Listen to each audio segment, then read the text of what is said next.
Ever ask yourself if you're worthy? Am I worthy of love? Worthy of this job? Worthy of a promotion? Am I worthy of joy? Am I worthy of living a life that is fulfilled? As a child, I felt worthy of everything. Worthy of being loved and being hugged, worthy of going to the playground whenever I wanted, worthy of ice cream, chocolate, pasta. And as I'm the oldest sister of 3, I definitely felt worthy of bossing my younger sisters around. Most importantly, I felt worthy of living the life I wanted to live. But have you ever asked yourself if you're worthy of a nationality? Because I never did. Not until I grew older to understand that apparently I am not. And I'm not the only one. The way our world is set up right now, there are millions of people who live with that story. The Institute on Statelessness and Inclusion estimates that there are up to 15 million people worldwide who live without a nationality. Those people are referred to as stateless people. Stateless people are people who are not recognized as a citizen by any nation, and therefore often lack basic human rights. Every 10 minutes, a stateless child is born somewhere in this world. You might be wondering, how does that even happen? How do people not have a nationality? And believe me, I used to ask this myself exactly the same question. I often still do. In order to understand that, you need to know that every country is free to decide under which circumstances citizenship is granted or denied. Those decisions are then reflected in the country's nationality law. Some countries allow for a person to acquire citizenship by being born there. Other countries require you to inherit nationality from your parents. The fact that those decisions are defined individually by each country can lead to conflicting laws. Those conflicts can create gaps. Those gaps can lead to the increase of statelessness. So a child that is born to foreign parents in a country that requires the inheritance of a nationality is at risk of statelessness if there's no way for the child to attain the nationality of their parents. This is how I, as a person who was born on German soil to non-German parents with an unclear status, inherited the status of my parents and have been stateless ever since. I want to name a few of the reasons for statelessness so that you understand the severity of the situation. One of the most significant causes is nationality laws that discriminate against specific groups. They justify the denial of citizenship rights based on factors such as religion, gender, ethnicity, and others. 25 countries hinder women from passing their nationality onto their child. Other countries deny citizenship rights based on disability. One of the most severe examples of discriminating nationality laws is the case of the Rohingya people in Myanmar. As a Muslim ethnic group in a predominantly Buddhist nation, thousands of Rohingya people have been denied citizenship since 1982. The active deprivation of nationality, also referred to as citizenship stripping, can be a further cause of statelessness. Some governments use denaturalization as a reaction to anti-national behavior.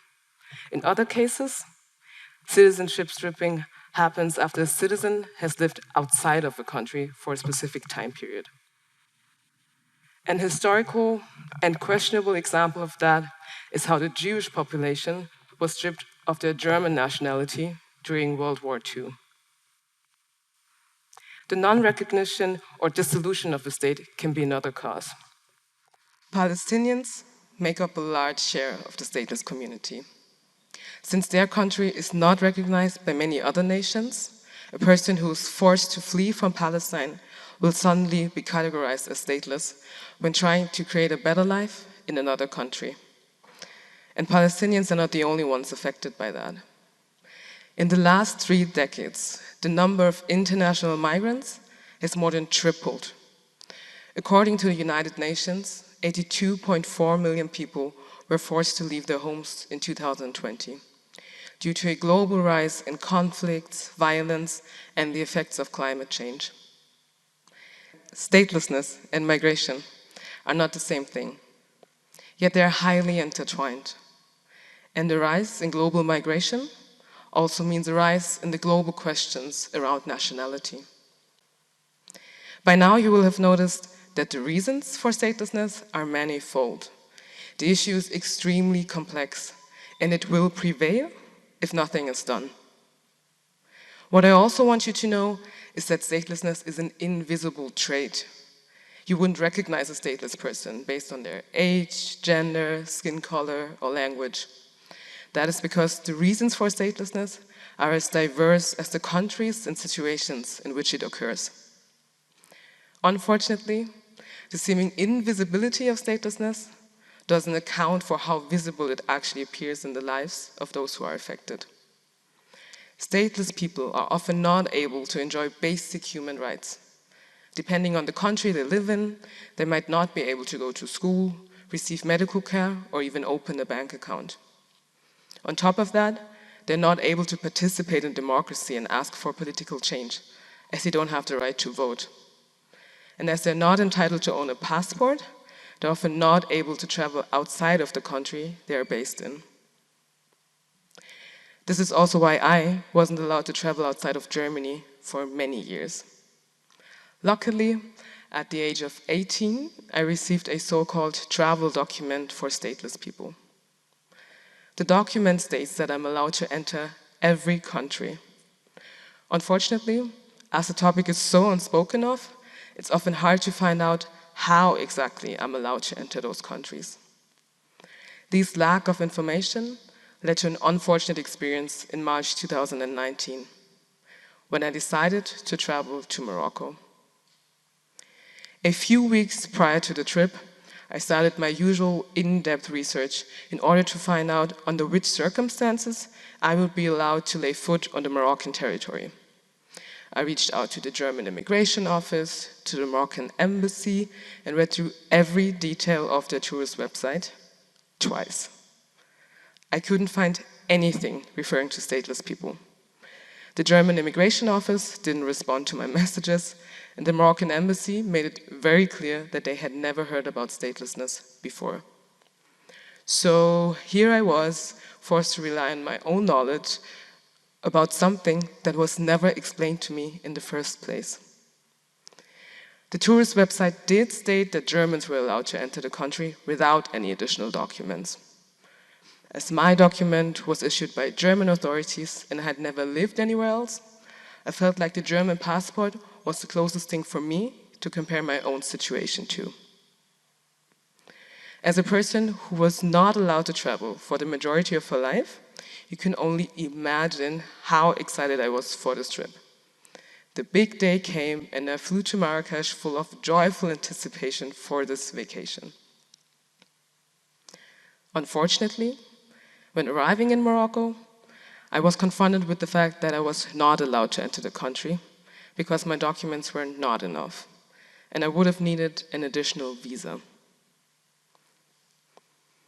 I was forced to stay and wait at the airport gate for 20 hours until the next flight back to Germany departed. I cried. I cried a lot. I felt embarrassed, powerless, and heartbroken. Why am I sharing this with all of you? Because it shows that underneath all of these administrative issues, one of the most excruciating consequences of statelessness is the burden of exclusion and the lacking sense of belonging. No matter how thankful I am for my family and my friends, And no matter how hard I work to influence my own life, in the end, none of those things would ever be able to eradicate this deeply embedded feeling of uncertainty and unwantedness. That is because this non-status of statelessness is a constant reminder of the fact that I'm still not recognized as a member of the country I have always lived in. The most frustrating part about my travel experience was the fact that it could have been prevented. It could have been prevented by providing the necessary information. This is a mere reflection of what stateless people deal with every day. We are without nationality, but we are also without the information on how to deal with it. For me, this incident turned into a journey of uncovering. An uncovering of what is missing, what is needed, and how I could contribute to making a change. I dove deep into the topic and was determined to understand as much as possible about the issue. It didn't take long to understand that there's a huge lack of transparency, of visibility, and unfortunately, also of belonging. And at some point, I started asking myself, what if we could reframe this narrative? What if we could detach this theoretical construct of a nationality from our sense of belonging? If we were to imagine that these 15 million people came together, how could they ever feel alone again? And if we were to go one step further and make sure that those people are in direct contact with those people who are working on the issue, wouldn't it be possible for all of us to debunk what is needed in order to create a system that includes us all? This is how the idea of Statefree was born. Based on the belief that communities can build bridges and enforce change, I decided to build a digital platform for stateless people that enables communication, connection, and the experience of belonging. It is often said that minority groups, such as stateless people, need to be given a voice. The thing is, we have a voice. You're listening to one of them right now. With Statefree, we want to amplify all of those voices and give our allies a chance to listen and actively learn from them. For this, the platform acts as a bridge between stateless people and those who are advocating for our rights. We want to start a conversation with authorities, with civil society actors, with lawyers, fellow activists, and advocates. This conversation is supposed to be open and honest, critical but compassionate, and it will act as the basis for change. We hope to have conversations about how to empower stateless people, about how to equip local authorities with the necessary resources to deal with the issue, about how to collaborate globally and locally in order to create holistic access for stateless people. Some of those conversations have certainly happened before. The difference is, with Statefree, we want to make sure that stateless people are finally at the core of them. By sharing experiences, asking questions, and supporting each other, we can finally be able to see through the complexity and jointly find solutions. Together, we can co-create a source of truth, a knowledge database that is able to support the everyday questions of stateless people. Statefree started as a vague idea that kept me up at night. Since then, it has grown into an organization with a mission that is not just supported by those who are affected, but by everyone who believes in a future where people's lives are not defined by their nationality or their lack thereof. By now, you might be wondering, how can I help to create a future in which stateless people are fully included? If you're not stateless, become aware of the fact that having a nationality is a privilege in today's world. Become an ally and help to break up the invisibility around statelessness by listening and actively sharing the stories with people in your surrounding. If you're a company leader, reflect on your areas of diversity, equity, and inclusion. Ask yourself, which measures and structures can we implement to assure holistic inclusion of stateless employees? If you're a politician, a lawyer, a judge, a policymaker of any kind, use your power for positive change. Educate yourself about who our systems are failing and work to make them better. Ask yourself, how can we create access for everyone, regardless of the nationality? And if you're stateless, join Statefree. Become part of a community that empowers and supports each other. Share your stories and help people to understand what it means to be stateless. Let us finally be at the core of the conversation. Because in reality, we are not powerless. We were made powerless. So don't ever doubt yourself. Stand up tall, dust off your shoulders, and don't forget, no one belongs here more than you, because all of us do. Thank you.